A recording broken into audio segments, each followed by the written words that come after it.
I'm Nitin. So, just to give you an introduction about what I have been doing. I work on cybersecurity in a company called Loads. I have a CEH certification, CHFI on the threat intelligence and forensics, CTIA, and I also take care of CCSP, which is cybersecurity for the cloud platforms. I take up a lot of other sessions across various industries. I'm part of Kerala government's initiative on cybersecurity, part of Bangalore's cybersecurity departments. So I take up a lot of other trainings and certifications as well. Just a brief intro about me. Now today, we are gonna start on the cybersecurity and the threats, basically, right? This is our agenda. We have eight common cybersecurity threats. What we are gonna discuss. What are the particular threat is, what kind of, how it works, how you can protect from that, you know and I will also be showing, using Python and Kali. I'll be able to show you some of the tricks and tips what we can actually follow using Python, using Kali Linux, maybe to create a malware or to create a bombing. Such things I'll also be able to show you in that. So let's go with cybersecurity threats everywhere. This is, if you actually go to Google and if you search for threat maps, cybersecurity threat maps, right? You get a lot and lots of threats.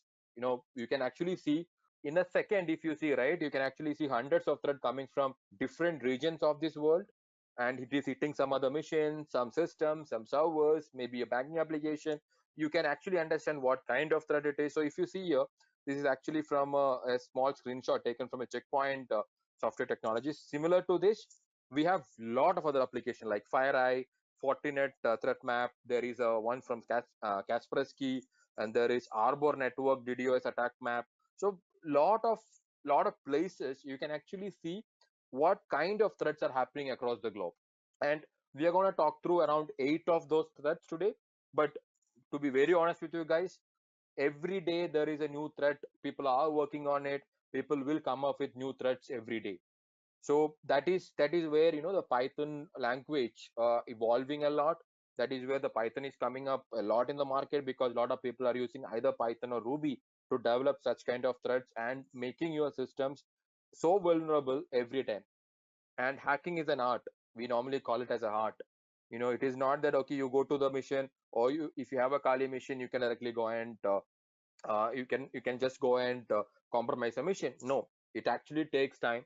Some of this, if you want to compromise a high security missions, it will take some time. It may take ages, maybe a year or a 2 year, 3 year time to actually compromise a mission. Any missions, it is not that virtual machines cannot be hacked. Antivirus is not enough to prevent hacking, not at all. Antivirus itself will not have that vulnerability, right? So imagine you are finding a new vulnerability in the mission. That patch will not be there in antivirus. So how will antivirus know there is a vulnerability in the mission? So these are the types of threat attacks what we are going to talk today. We are going to talk about malware. We're going to talk about phishing, password attacks, DDoS, MITM, man in the middle, D by B, which is drive by download. Then we have malvertising and rock software. So now let's take malware as an example. So harmful software, malicious softwares. When I say, what is the difference between a malware and a worm then? What are malicious, right? Why do you say malwares, not worms? So see, what when you call a virus, right? Virus is something which needs to be executed to replicate. That's the difference between a worm and a virus. So uh, in that virus, we say, see, there is a outer cover for a virus, which is you know which needs to be executed, right? So you are actually making sure you execute some piece of the virus, and then there is a payload, which is the malware, which is the malicious software, which is getting injected onto your machine, and that particular payload is causing problem to your systems, and that's something called as a malware. Okay. So see, if you see, these are certain things what they have come up with. That's some key malware things: the computer virus, a spyware, adware, Trojan horse, and the worms. So these are the different kinds of malwares. So it can be a virus, it can also be a worm, which we already spoke about. It can be a spyware. What is a spyware? So spyware is nothing but, it is again an infection to the computer, right? It is an infection to the computer, wherein imagine I'm gonna, compromise system or a laptop which he's using.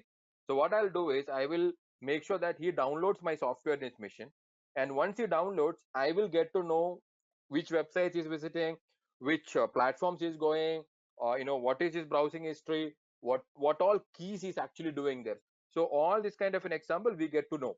That is when, we can actually, it's not actually complete spying, it's not a spying on people, but it's actually spying on the pattern of browsing, or the email messages, username and passwords, your banking credentials, whatever. If it is a completely connected machines, like, the Mac or something which you're using, I even get the OTPs in my, in my Mac systems, right?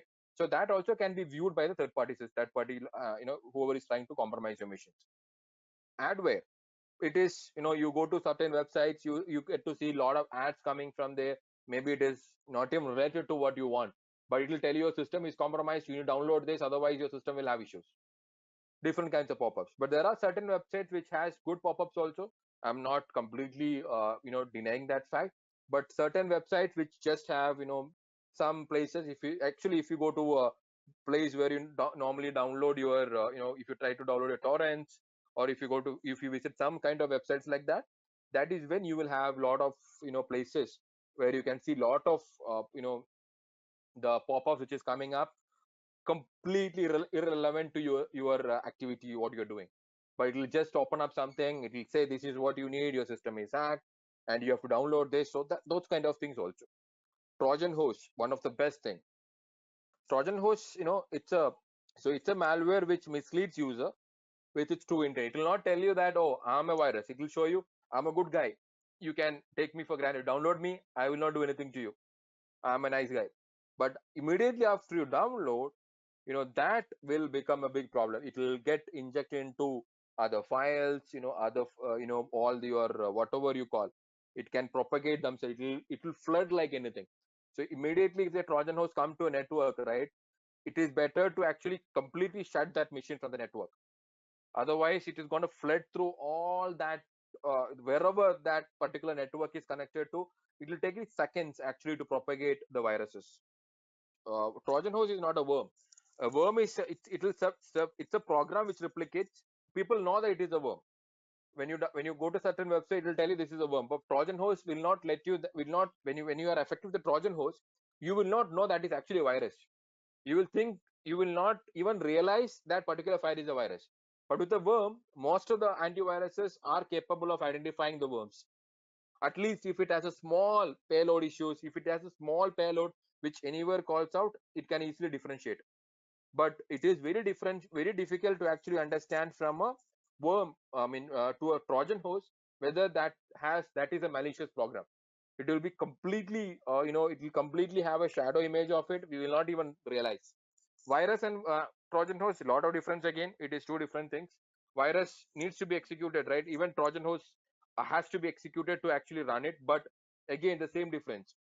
Virus, again, once you have the payload, it's easy for the antivirus softwares or, ethical hackers to identify what is this. But it is very difficult for, Trojans actually to realize whether it is a Trojan. We will not know. And if someone is trying to compromise your mission, and if he's very smart, if he's clearing his track properly, then it'll be very difficult for any, the forensic investigators or digital forensics guys to actually go back and find who actually did this, unless they reveal themselves. So there are certain ways to identify the Trojan horses. So, most of the cases are, we never actually get to know whether it is a Trojan horse. So sometimes what happens, we have to understand what is actually causing these issues, drill down. That is where the forensics comes in place. Your digital forensics comes in place. This happened in, I think, 2017 time. Normally what happens when you design a website, people used, they used Apache Struts. So they were using a version of 2.0.2, I believe. And they started to have, they build their completely, on that. And Apache Struts actually, updated their software into 3.0. So what happened was, in 2.0.2 there was actually vulnerability, but Equifax didn't actually upgrade it. They thought, okay, we are good with it.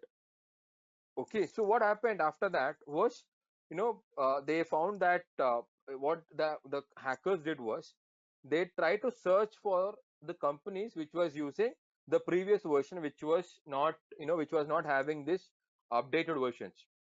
They searched entire globe and they found Equifax was not updated.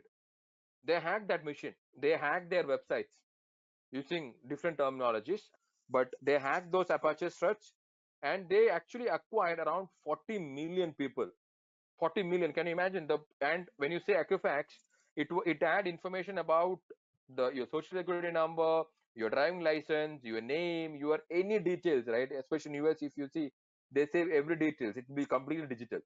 So every information was actually, it was completely compromised. So people, they had a real tough time to understand from where the threat came. Then immediately they got to know during the forensic investigator, they helped them understand this is because of this vulnerability, and they they had forced to upgrade it to the next version of the Apache struts. So that is where, always make sure, imagine if you're in office or if you're using your personal laptops, whenever there is a security update which is coming in, please make sure you update it properly. You have to make sure that you update your patches. Once you're not updating your patches, that is when your system is becoming vulnerable. There will be certain vulnerabilities which will have problems. So always make sure you update your machines and do not use pirated softwares. Do not use all this pirated OS and everything, because that itself will have something. They would have actually nulled it using a different way, right? So that nulling itself is actually compromising that particular software's securities. So they are making a open port there, and once there is an open port, it is easy for anyone who want to compromise your machines. And when I'm saying compromising your mission, it is not just compromising your mission. Imagine you are using your personal laptops to connect to a office network, then your entire office will be under threat. So always make sure you guys are safe.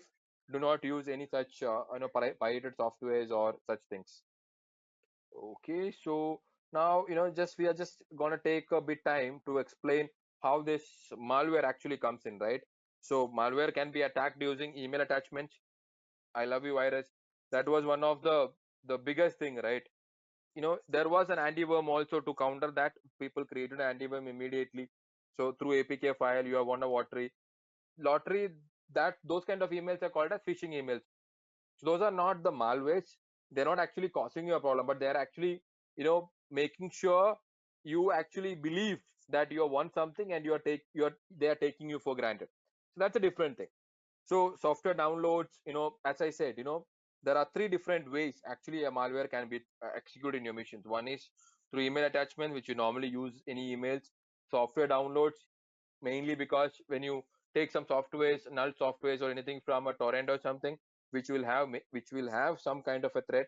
Then OS vulnerabilities. OS vulnerabilities are nothing but you get actually you know any software, any OS if you have, there will be certain vulnerabilities in that. So you have to make sure that you properly, and your antivirus should be in such a way that, imagine if you are using Windows 10, your antivirus should be actually designed for that, so that some of the vulnerabilities what antivirus that particular Windows 10 particular version will have, antivirus will automatically adjust to that and it will try to fix it. These are the ones which normally we have. How to stop a malware, right? So this is what I said. Do not click on suspicious links. Always make sure that you study the URL. Whenever you see a URL, you make sure that, because I have seen many places where and if you are aware of Kali, there is a tool which in Kali has, it's called as social engineering toolkit, and in that you can actually create a mirror image of any website, and whatever you're typing there on that particular website, I can actually see sitting here. So such things are there actually. So you have to be very careful. And imagine you are getting if you are getting something like oh, you want something, you have to click on this link. Please do not, never do that. Always read through the email, what it looks like, and anyone, then only you have to take a call on this. Updated firewalls, always make sure that you have a firewall updated. You have to have a in Windows, if you see, it is Defender, but I'll say it is of very less use as Defenders. But make sure that you have a separate firewall if you are working for if you are working from home. using a personal computer, make sure that you are using a proper firewall. And it also prevents when imagine what is the ultimate goal of any of these hackers, right? They want data. They want to make sure your reputation is at stake. They might call you for a ransom. So all those things, they need something from your mission. So this the advantage of firewall is that you can limit the data downloads and everything. So when imagine that someone is actually trying to get some information from your laptops. So if you have a good firewall, that will be stopped. Your informations are not actually immediately actually given to them. Maybe they might still get some of the information, but not fully. That is where the cryptography comes in place. So if you are saving it in a proper place, so it is actually better. How to identify a counterfeit site? It is always recommended to always visit SSL enabled, which is HTTPS, and always make sure there is a certificate attached to it. Read the certificate. Is it given to that particular website?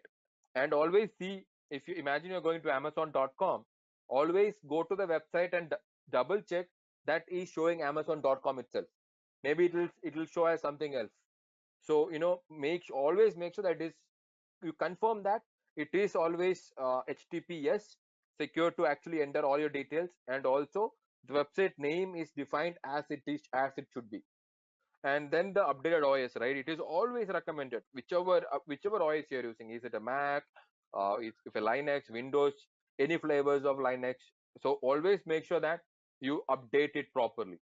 As I said, virus companies will not have, if I'm finding a new virus, they will come back with a patch for that. Imagine if I'm going to design something new, then they will not have the payloads ready for that. They will not have the anti-worm ready for that. So they will only have the data what is currently happening. So they get the data from where? So all these maps, all this hacking happening. So they get the data from there. What do you mean by cracking? So you are creating a vulnerability and you are removing some of the patches from that particular software to make sure you are able to enter to the software without entering your the registration code or something, right? So that way, if you think, it is completely vulnerable. There will be some places they might have completely changed the code also using that keyloggers, or the key gens, what you call the key generators, right? So it is always recommended, do not use that. I can keep virus inside a zip folder also. As I said, hacking is an art. So I don't know. That's a lot of process for somebody to hack, isn't it? It depends on the vulnerability what I'm trying to hack. So if I know a website which is having an SQL injection vulnerability, it will hardly take me minutes to actually hack that. But imagine I'm gonna hack a banking website which is highly secured, so that will actually take time, right? So it is it requires a lot of patience. So anyone who actually want to become an ethical hacker, I always recommend them to have a lot of patience, because it is not that easy. Okay, come and start doing the hacking. No, it is a lot of process. And now comes the phishing. So what is the phishing? It is one of the social engineering thing. So it is luring, right? I can say I'm targeting a person and I'm saying, oh, you want a holiday to to Paris, and you have to click on this link to avail that. So, and based on the tracking, right, your track and everything, I might have found that you are looking for a holiday package, and I will say market price is 1 lakh, but I'm giving it, this is an offer going on, and you are going to get it for 10,000 rupees. And as a normal human tendency, what we will do, oh man, this is actually a good offer, we click on that, and it will ask you for information. It will ask you to fill your name, it will ask you to fill your details. You fill it, and some of them will even ask you to enter your card details. And once you enter it, you're done. You will not have the the holiday, but your entire credit limit will be actually taken care by the hackers. So do not ever give your card details to anyone. Nobody's going to ask for that. And especially you might get some request notice, and the recent what I have seen is that even I got one today. You won't believe that. So it is from Paytm, saying that there is a request which has made by some company for 200 rupees. There is a request made by them, and it's a request, right? And nobody is going to request money for us. And you have to always make sure whenever you get a request from any of these UPI applications, never ever click on that. And we don't know what might they will be doing. So never ever do that. Imagine you are going to a cyber cafe, right? I mean, not a cyber cafe, supermarket. You would have said, there will be some lot happening, lottery kind of a thing happening where they will ask you to enter your name and details. You will enter that thinking, oh, you will win something. All those details are actually being compromised, yes. So every information you actually put in under websites, right, or websites, or or the supermarkets when they're saying there is a lottery happening, so they are actually selling your data. All this data is being sold to different people, and they are using it for their benefits. And if you actually go to Google and search for database for mobile numbers and email address, there are people even selling that. So that is how things are. We can't overcome with that. That is how the system is. I don't think we can. It's only about the self awareness. So you have to be aware of what details you should share and what not to be sharing. So let's go a little more information on the phishing part. So stealing confidential data, harvesting login credentials, impersonating. You are registering. You are actually entering your SIM numbers in your place, right? You enter that. Do you think those people are keeping it handy? Even the numbers are being sold by Vodafone, Airtel, and everything. It is not that they are keeping their numbers with them. So these are the how they use the phishing for stealing confidential data, harvesting your login information, maybe your card details or your internet banking details, your email credentials, or impersonating. Same thing which happened in Jamtara kind of movies. So if you see this email, this is an email which is come from Amazon, said to be coming from Amazon to someone. They claim to have your account details are compromised. We have strong reason to believe that your credentials have been compromised and might have been used by someone else. We have locked your account. Please click here to unlock. So if you see the email address which is come from, it is called management@masoncanada.ca. This is where I said, please make sure that you are just seeing from where it is coming from, and always read the emails. Here there is, if you see the client, they will never say the dear client. They will always say, if it is addressed to you, they will always say that this is from which place. It is like dear Nitin. So it will be always addressed to that person. They will never say dear client. And this click here, if you see, it will open some, see, it is actually fake Amazon.com. And when I click on that, it will open that particular email. I mean, the particular page, it will look exactly like your Amazon itself. And they will make sure that you enter your details there. And as a practice, we would have saved our, card details and everything in Amazon. And it becomes easy for them to actually, compromise your bank details. So, please always read. And this is just an Amazon example. But imagine if it is coming from a bank. You will always click that, and your whatever savings you have made, it is gonna be of heavy situation for you. So this is the phishing awareness. So always make sure that you make sure your all the spellings in the email is prompt, it is correct. Always make sure the emails which is coming from that particular place itself, say for example it is amazon.com, it should be at amazon.com. They will never send it from any of the other places. And the link what they are asking for, just see if it is http. No companies will have that in http will have it, because it is not secured enough to have that and have safe secure information. Most of the mobile application has permission to storage, camera, etc. From security point, what measure we should take? See, imagine if Gmail is asking for that information, you can still give that, because Gmail is from from a provider of Google and will have some security measures. But imagine you're downloading an application just like it just came in yesterday in Play Store or in App Store, and you downloaded it, and it is asking for some information like your, you know, camera or your files, your microphone. So never give that. Just see the reviews, make sure that application is genuine, download it, have a neat scan of the application, then only use it. So the next one is actually on the password attacks. what are the different kinds of password attacks. So I'll keep the demo to the last so that we first discuss about it, then we'll have the demo to the last. So password attacks are nothing but it is actually a process of recovering your passwords, not just cookies in web browsers.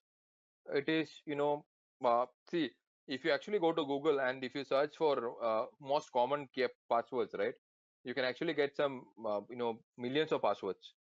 And if I can download that and make a dictionary and I can attack your machines using that dictionary, most of the times, around 60% of the times, it is it is actually a mix of that. I'm not saying it is 100%, but maybe 60% of the time it is similar. So password like 12345 ABCDEF, COTI, welcome, password at 1234. Such kind of passwords are very, very, very easy to hack. It hardly takes 5 minutes for me to actually compromise that. And depends upon the when I say compromise, it depends upon which platform you're using. So if for example, if you're using Gmail, and if I want to compromise your Gmail systems, it is a little tough because Gmail has a countermeasure which can actually prevent me entering the passwords multiple times. You might have seen that. It will come with that uh, captcha kind of a thing. It will make sure that you are not a robot. So that way it will actually prevent. But some places it doesn't. I can enter my password n times. I have written a code which can actually get all the passwords what you have saved on your machine in your Google Chrome saved password. It's a very simple Python code. So never save your passwords on Chromes. Make wherever possible, you can always go for the two-way authentication. One is a OTP which is come to your email or to your mobile numbers, and one is a regular password. These are the kind of password attacks what you normally see: a brute force attack, dictionary attacks, and keyloggers. Brute force attack is that everyone knows we are gonna try combinations of passwords n times until we find the password. What can someone do if they have already clicked on the link and the machine is compromised? How safe is to use app like Zoom? Zoom had a lot of vulnerabilities when they actually hit the market, and they didn't fix it because there was not much of a users for Zoom in the beginning. Zoom really became hit during this pandemic situation, and they didn't fix that vulnerability. They actually kept it like light. So that is where you know the hackers started using those vulnerabilities, and they started getting into the certificate level of information on your laptops and your mobile applications, and they got all the details. If you have used the social login to your other applications, right, that way it is actually creating a token. It actually creates security token, and the security token will be actually given to the third party application also, and that is how they communicate. And if I can get the security token of that using CSRF hacking, or the web hacking part, XSS hackings and everything, so I can get to know that this particular token is being used, and I can also log into your email IDs. See, Mac is little different on the keychain. It is a different because it has certain security measures by itself, but I would still not recommend to use that. It is always recommended to enter your card details, you are making any payments, only on HTTPS websites. Never do that on HTTP because it is not secured. Viewing it is okay, and whenever there is you are viewing HTTP, if you are not downloading anything from this, that is still fine. You are see that particular website is vulnerable. You don't have anything to do with that, so you are safe. You shouldn't actually write down your passwords anywhere. That's your personal asset. You shouldn't be writing it. So keep your passwords in a very simple way. There are certain passwords which you can actually remember it easily.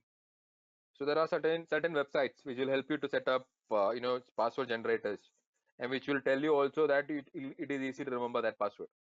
And always change your password regular intervals. Always make sure that you change your passwords.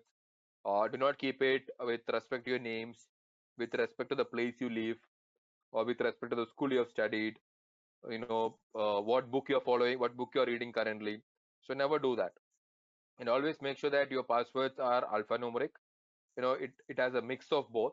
Like if you are putting password as a password itself, right, you can actually keep P, the caps P, A as in at the rate, S as in dollar, W, 0, R, D. So keep something. This is easy to remember also. It is not very complicated to remember this password. And your password is password, but you are mixing it with things. So this is what I was talking about. Say for example, if you're keeping a password like this, it becomes easy for to remember, right? You can keep like this with anything. You can keep your A as at the rate, S as a dollar symbols. Come up with new passwords like this, and never use any dictionary words as password. Maybe like online, you know, looking, cyber security. So those are very, very, very difficult to actually to, very easy to actually to crack it, because there are certain websites which will actually give you the dictionary files, the entire dictionary words, which I can make a combination of it. So, come up with something new, innovative, so that you can keep your password safe. The next one is DDoS. We call it the god of attack, right? Denial of service. What is a DDoS? What is a DOS attack? With the name itself, it says it is making sure a particular mission or a network is making unavailable temporary or permanently, right? So they are making sure it is they hack, they particularly compromise their missions, and their particular website or what normally happens is they send multiple packets, huge number of packets of data into particular network, and your firewall or your system will get confused whether it is a proper proper packet or anything, and it will go wrong. And once it goes wrong, then the particular website will go down saying, oh, I got some request like this and I'm not able to serve that request, and that is when your application website will go down. So if you see this place, it will actually show, see, from 4 systems your server is getting hit and your packet is getting flooded. Once that happens, it is very difficult for the particular system to identify how or from where these packets are coming, what should I respond. When there is a confusion happening in the server side, then your server will not respond and your service will be unavailable. It can be either a website or it can be a server. So the preventions are traffic analysis, traffic control, recovery management. And when I say traffic analysis and traffic control, IPS and IDS, those are the biggest things in this space. IDS again, not that effective because it is just a defensive system, but IPS, it's a prevention, right? So always go for IPS. If you are working for an organization, if you don't see an IPS in place and there is a lot of people connected to the network, always recommend them to go for IPS. It is always better to have an IPS system in place rather than going for a IDS. And make sure that you have a recovery plan. Imagine your server is going wrong, and you have to make sure there is a recovery plan in place. Otherwise, things will go again weird and your entire system will be compromised. Man in the middle, it's one of the best attack. It's always called as, it is also called as MITM, man in the middle attacks, MITM. And you won't believe it is very critical. It is also called as hijack attack. IPS and IDS are two different, either a hardware or a software systems, which is to prevent. I mean, IDS is used for detection of any kind of traffic which is coming into it, but IPS is something which is used for prevention. IPS will stop an attack, but IDS will only monitor an attack. That is the difference between IDS and IPS. So it is intrusion prevention system is IPS. So man in the middle attack is nothing but, say for example, you are going to access your banking application. I am going to set up something in between to that, and you are going to communicate with me first. Then you are going to the bank application. Yeah, if you see here, I'm requesting something. It is actually going to the man in the middle first. Then that information is sent to the bank, and whatever information is bank is sending, it is actually coming through that person. So if I'm entering my username and password, he is the first person to see that, and after that it goes to the bank. So here also again, always use HTTPS, so that you are not using certain website which is not which is vulnerable. Invest in a VPN. If you can invest on a VPN, go for that. Otherwise, I will say you go for Tor browser, and I will recommend using Tor browser instead of using your Google Chrome or anything. Not just Tor browsers, but other websites like Tor browsers. So what is a drive-by download? It's actually an attack. So imagine you are going to a website, a very good website, and they are saying you to download something, and you are authorizing the download, but you don't know what is the consequence of it. You are going Imagine you're going to Amazon website, and that website is asking you to download something. Say for example, imagine uh, you know uh, certain websites ask you to download that extensions, right? The Chrome extensions. But do you really know what does that do when you download the extensions? Most of us never do. Some of us may know about it, but most of us will never understand why we are downloading this extension. So what happens at the end of the discussion, end of the day, is that you would have downloaded an extension, but you authorize downloading it. You actually doesn't know what is the consequences of that particular download is going to bring to you. And with that download, they might be able to spy you. They might be able to, it is a malware, it is a spyware. So it can be a Trojan, it can be anything what you are downloading. So they get idea of your applications. So this one, it's a new example what we are showing here.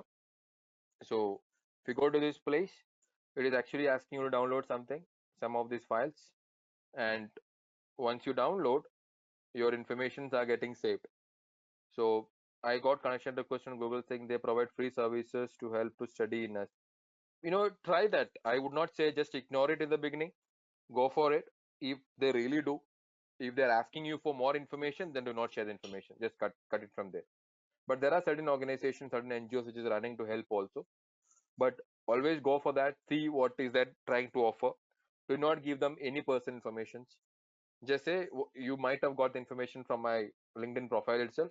With this information, what is that you can help me with? That's it. So the next ones are the malvertising. This is something very common, right? If you go to any websites now, you can actually see a lot of places which is actually having this advice. Is it safe to use ad blockers in Chrome? Definitely. So malvertising is a very simple thing. It is like online advertisements to spread a malware, right? See, if you look at AdSense, that is again advertisement, but I can use my advertisements in a legitimate way and also illegal way. So, I mean, legal way. So, if I'm promoting my websites in certain platforms, I can use it properly. But I can also, I can also make sure that my applications are, I am promoting some malwares also. How do you differentiate it? So that is when you understand the seriousness of what you are accessing to. Then that is where people say, do not access your torrents if you do not have antivirus in place. Do not click on the links when you click on torrents and everything. Deep web or dark web, we cannot be spied. See, it is huge. What you are seeing on the normal web is only 4%. Rest 96 percentage lies on, the deep web and dark web. You can imagine the data, right? With this 4%, you see how much of data we are going through at this current situations. And imagine the 96 percentage is not still seen. So that's what I said. The 4% of your top iceberg is your normal internet. Bottom is deep web and your, dark web. Incognito is having, uh, it doesn't save your cookies to an extent, but it is, still Google can track you. It is not that Google cannot track you if you are still using incognito. So, in malvertising, be very careful what websites you're actually visiting, how, what kind of ads you're seeing. So please make sure that, you are, when if you are clicking on certain websites links, right, it will actually redirect you into some place and that will actually insert a malware onto your machines or to your mobile also. So please do not click on certain things. So make sure you use a proper adware. Make sure you use software updates, and the biggest thing what we need here is a common sense. So add-ons like cookie removers, block tracker, and everything, better not to use it. So use a proper browser like Tor browser and use a VPN, and always make sure you're using a latest updated browsers so that you are safe. And the last one is ROC software. So software is nothing but, imagine you are accessing certain websites, and that website will tell you that your system is having virus. Your system is having virus, but actually there is no virus in your system. It is just telling you. It is just creating a confusion in your mind, saying that there is a virus in your machine. You have to download this particular software. Once you download this is an antivirus for solving this particular issue. As a normal individual, what we do, we download the software, we install it. As soon as you install it, that is the time when the real virus has come to your machine. So if you go to certain websites, you can say your system is compromised. Your system is compromised. 80% of your system is compromised. Please download the software. This is anti-malware software which you can use to revoke this access. So do not ever do that. Nobody is going to know your system is compromised from a website. It is like there are only 0.1% chances that a website can tell you your phone or your laptop is compromised. They can tell a website is having vulnerabilities, but not a software or not a mobile or not a laptop.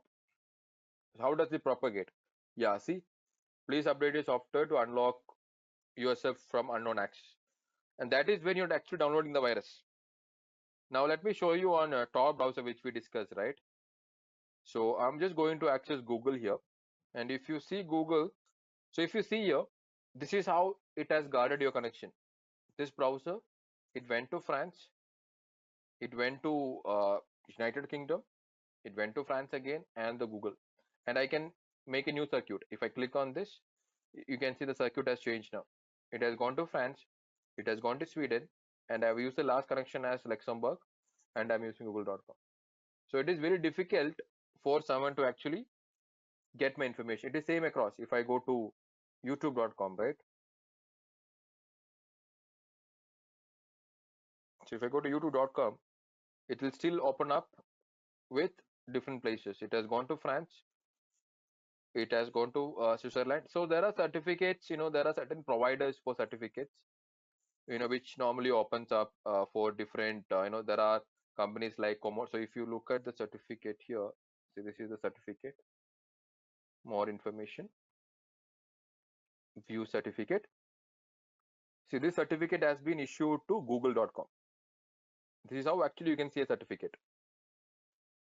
Okay, so I will show you some of the some programs which is actually which will actually tell you how we normally you know hack certain machines. So let me show you that. So this is this is all written in Python. So this is why I say Python is very important for any of this hacking particular things. So if you see, this is like I can run this program in any of your machines. So once I run this program in your machines, what I'm getting here is almost equal to the data what I'm getting when I'm using a Nmap, right? So the similar Nmaps is what I'm using here. I'm getting what is your machine, what time is running on a machine, which folder I'm currently in or you are in, what kind of Python I'm using, operating system which I'm using, what is my node, which node is nothing the host name, then what is the OS version I'm using, what is the bit I'm using, what is the processor I'm using. Always use, see, I would not recommend an antivirus, but it is always, it is based on your, what do you say, your affordance. You can go for Quick Heal, you can go for Kaspersky, but do not go for antiviruses like, this Trend Micro. These antivirus need to have in Linux OS. Some platforms doesn't need antiviruses, but it is not just antivirus, right? As I said, it is your firewall. You might not need antivirus, but there are virus firewalls which you can use. Certain firewalls you can use, VPNs you can use. So it is all depending upon your your interest. You can have what is your activity, what you're performing in the particular missions. That is how you have to use it. So I'll show you the bombing which normally happens. So if you see, one second, uh, okay, so I will not use the bulk bomber here because it will actually email the complete systems. So this is how this will work. So if I use bomber.py, so the name underscore bomber. So what happens here is, I have not specified that. I'll show you how the code looks like here.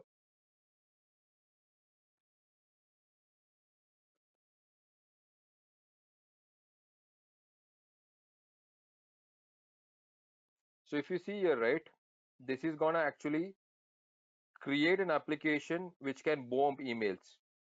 And this is written on Python using simple commands like this. So we are going to bomb emails onto your servers. It can be any email servers which we can use. It will start sending emails, it will start sending those to your particular IDs. So it is like you can actually mention, if you want to do like this, you can actually mention what is the, you know, demo at demo.com, then your, the password of it, this particular sender password, imagine it is password, then to whom you want to send this. Say, for example, I want to send it to Alok at alok.com, subject hello, then how, subject hello, how, message is hi, and how many times. If I just do like this, no, this is actually going to send thousands of messages to Alok. So I have to actually mention that hyphen H, hyphen F, hyphen P, hyphen T, hyphen S, that's the argument conditions what I've given. So I send like this, it is actually going to send 1,000 messages to Alok system. Any emails, right? I can just send different people like this. I can use SMS. SMS bombers are very easy, and there are other mechanisms also.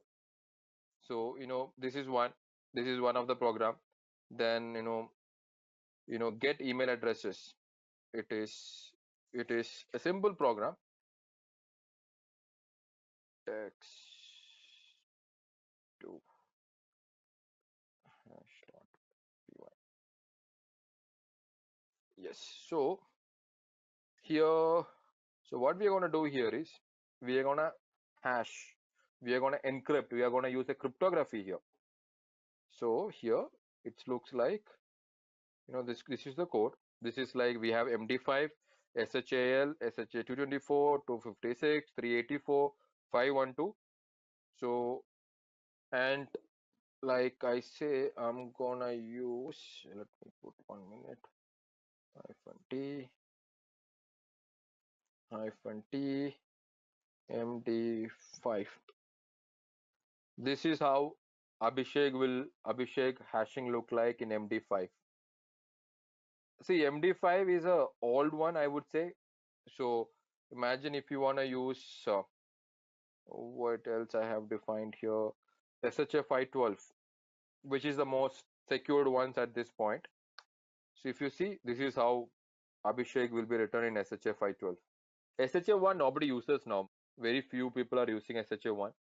I don't think anyone is currently using SHA. So, always go for SHA 256, 128 or 512. So this will have, 256 is also there.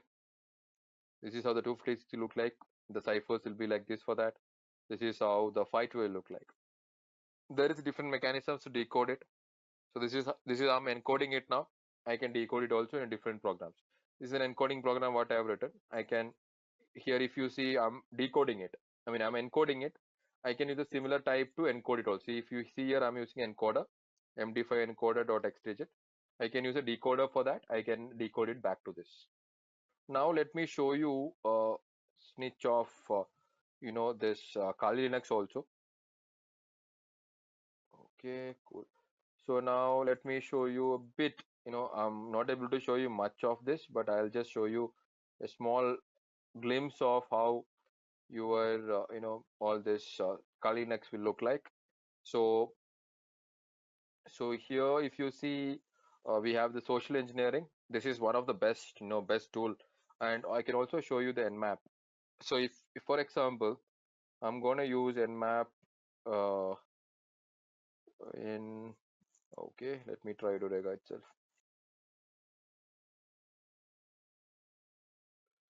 Okay, so it is going to start scanning Edurega now. So scanning Edurega.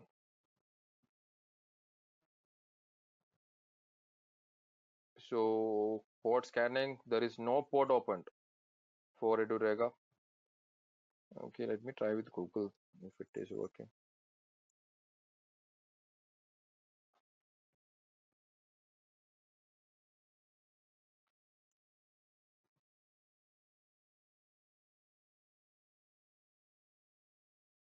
Okay, let me run www.google.com.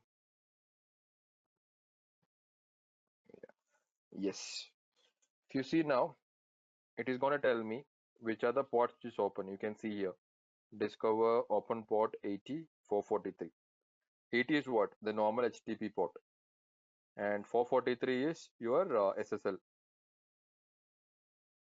And it is going to take some time. And it is running on stealth mode. So this is a SIN stealth mode which I'm running now. I'm not having permission to run this now, right? I don't have. I can run it and I can see which are the ports which is open. I can use Nmap to actually know that which are the ports which is open in that particular systems, and I can get those information. So if you see here, these are the ports which is open, and it will tell me these are the ports which is open, which is using this service and using this service. Let me try YouTube. No, let me try Facebook. Right?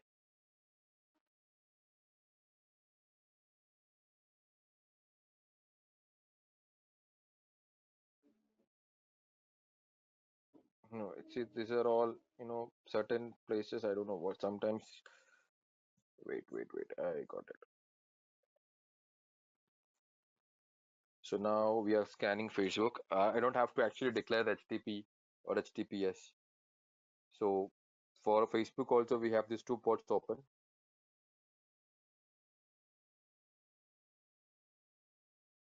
There are four ports which is open for Facebook, but these are two closed. But still, it was sometime open. So let me try Edurega now. Yeah,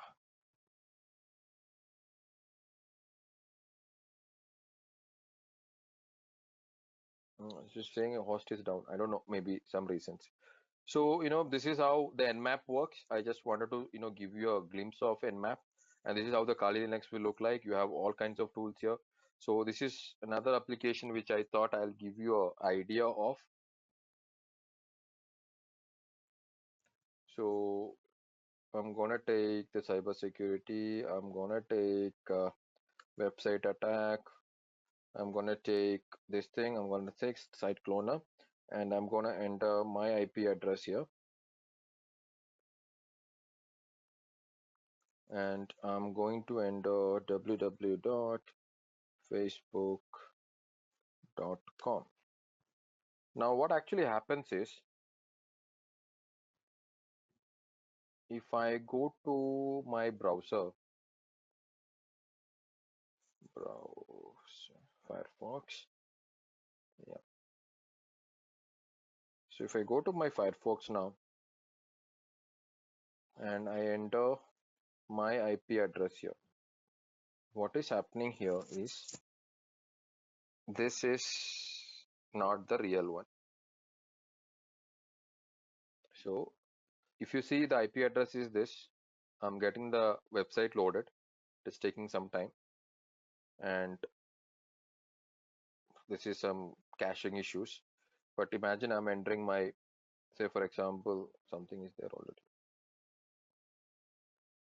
Hello, and I'm entering my password. Hello, and I'm clicking on OK. You just clicked, right? What happened after that is I'm actually getting whatever you guys are entering there. All your informations is actually getting saved. You just have to read through this particular report what is coming, and then you can find I entered the username and password, and this is a simple mechanism of social engineering. So this is a simple mechanism of having that. Thank you so much for your time, and enjoy your rest of the evening, and stay safe, stay indoor. All the best, guys. Thank you so much. Bye bye. Have a nice day.